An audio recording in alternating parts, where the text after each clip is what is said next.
South Africa has experienced cycles of political unrest in the past, but what is now unfolding is anything but familiar. From the struggle for freedom to the traumatizing years of state capture, the country has endured crises that had the appearance of splitting it asunder, but now there is a tempest raging within the African National Congress itself, a tempest fueled not by foreign critics or opposition parties, but by its own veterans, the same leaders who once constructed, defended, and maintained this movement. A cohort of ANC stalwarts, men and women who stood shoulder to shoulder with Nelson Mandela, Walter Sisulu, Oliver Tambo and others, have emerged with a demand that has rocked the political landscape: President Cyril Ramaphosa must quit. They are not marginal voices or political opportunists, they are the authors of chapters of South Africa's struggle, who spent time in prison cells and went into exile, who negotiated the country's transition to democracy, and who have always been seen as custodians of the ANC's moral fiber. Their statement is blunt and unapologetic: enough is enough. Ramaphosa, they believe, has let down the movement, let down the people, and let down the constitution. It was not the statement about his resignation that burst forth out of thin air, it has been festering for months, even years. Ramaphosa ascended to office on the promise of renewal following the Zuma era, framing himself as a firm hand who could restore both the ANC and the state to its former integrity, but scandal after scandal has eroded that image.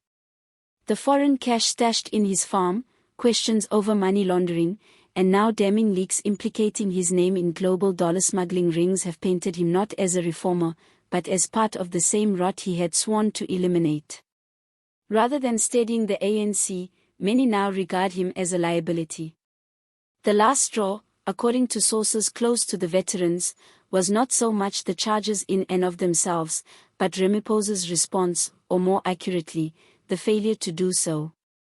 Faced with these growing allegations, he has opted for silence, denial, and legal wrangling over openness and accountability, and to many he seems to have opted for survival at any cost over office dignity.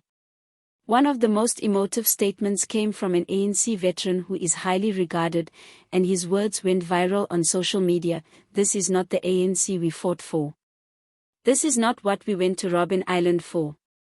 This is not what we dreamed of when we sacrificed our lives for the struggle." A president who jives around allegations of corruption cannot lead this country.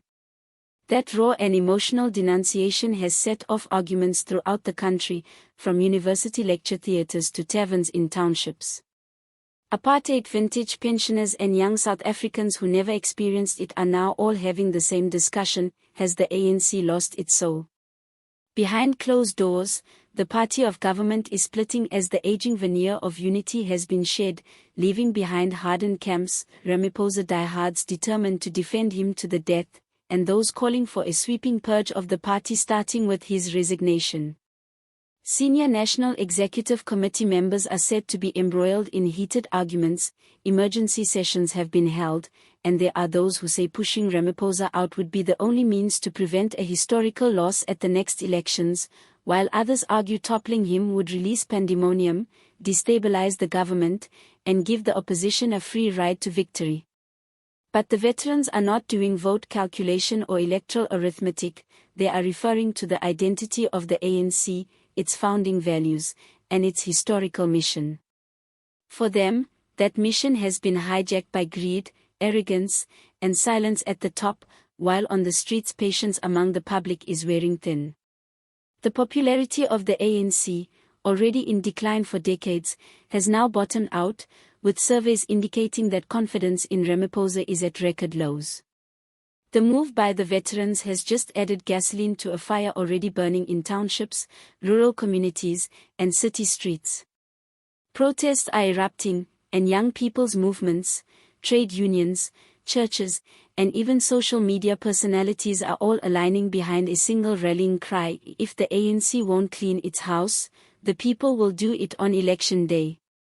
The demands for a national day of action are increasing, an indication that outrage is no longer limited to political elites but is building into a national movement. And yet, Ramaphosa has not directly addressed the elders who once guided him. His administration has made only a generic statement, brushing aside the rebellion as a normal feature of democracy, and to many that was tone-deaf and arrogant. If he actually honored the party's veterans, opponents say, he would meet with them, listen attentively, and be accountable. Rather, sources indicate he is doubling down, withdrawing into a smaller circle of loyalists, gearing up at the same time for legal fights and political war. But history is cruel to presidents who confuse obstinacy for fortitude. Each ANC president has encountered his or her breaking point. For Jacob Zuma it was the state capture investigation and the notorious Gupta. For Mbeki it was Polo and a rebellion that removed him from office, and now, according to many, Ramaphosa is facing his own moment of truth. If the call of the veterans resonates with others, and if public pressure keeps mounting, his resignation is no longer a question of if, but when. He might resign voluntarily in a bid to salvage a fraction of dignity, or he might be recalled by his own party in a cold-blooded exercise of political self-interest. Either way, the message is loud and clear: the ANC can no longer carry on as usual. The stakes could not be higher as the next election looms, and for the first time since 1994, the ANC's dominance is in serious jeopardy. Younger voters are disillusioned, older supporters feel betrayed, and opposition parties see an opening that was unimaginable only a decade ago. The veterans' dramatic intervention has forced South Africa to ask whether the ANC can still be trusted to govern, or whether its liberation legacy is now little more than a memory. In the weeks ahead, the governing party will make decisions that could shape its destiny for decades to come. Will it hold on to the indefensible, circling the wagons around a bruised leader, or will it try to reboot, even if that means sacrificing one of its own? Will the wisdom of the veterans be brushed aside as inconvenient, or will it be used as a beacon that steers the party back to its roots? More significantly, what of the people themselves? They are observing, waiting, and becoming increasingly restless. They desire answers, they desire integrity, they desire leaders who serve, not exploit. Every country does ultimately come to a breaking point, and South Africa might be at its breaking point today. The question is whether Ramaphosa and the ANC will pull back from the edge or fall into the depths of public rejection.